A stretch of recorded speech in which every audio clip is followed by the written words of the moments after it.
Let's make a super quick and easy journaling page. I found this amazing photo and I just literally ripped it out of a magazine. And I'm starting with a repurposed book that I'm using as an art journal. And I'm putting some yellow down. I really like using tonal colors and different flavors of colors. So different manufacturers of green, different manufacturers of red. I like doing that. And I'm taking a brush that's literally one of those 52-cent brushes at Walmart that I've cut down to be more square and sturdy. I don't have any water, and I'm just going to scrub this color into the page. That's it. Super easy.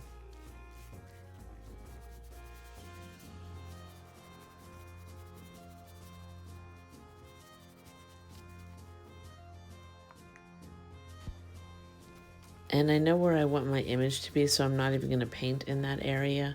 And since I'm not using water with this, it's going to dry very quickly, which will help the image stick to the page.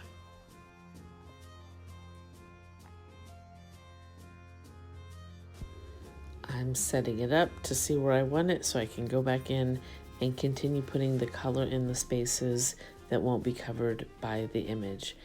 And I've decided to actually move on over to the other side of the page as well.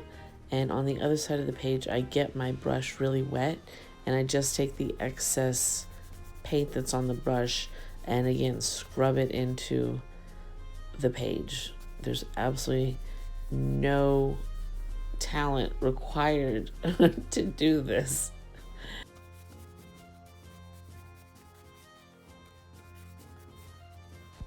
Here I am finishing that up, and I'm going to glue the image down to where I want it. She's so gorgeous. And now there's no natural page showing. It has the yellow on there.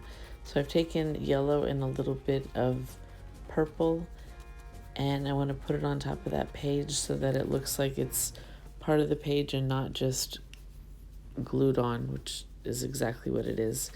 But I just want to blend it a little bit more. And it didn't cover it all the way because the yellow is a little bit sheer, but it's okay, no problem.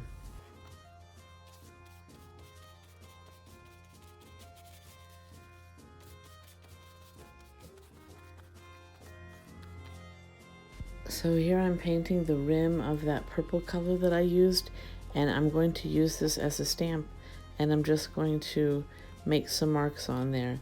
And again, I'm going on the image and the page to sort of join those two things together so they look like they're more cohesive than just stuck on there.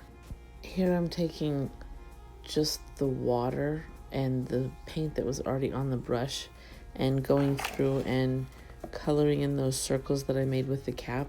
And I'm not even worrying about coloring them in all the way because I think when they're not colored in, it gives it a little bit more depth, because in a circle or in a sphere, there are dark spots and lighter spots. So that's what I'm going for.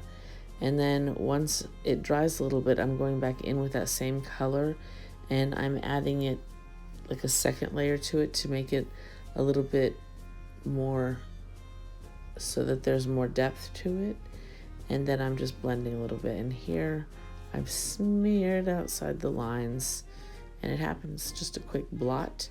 And I end up putting some more just water on there to sort of move that paint around so I don't have that stark line.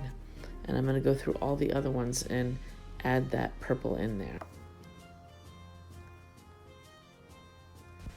And once the purple's in there, I'm going to go in and add some red because I just like wonky colors together. It makes me very, very happy. So this process is to make me happy. So that's why I'm doing that.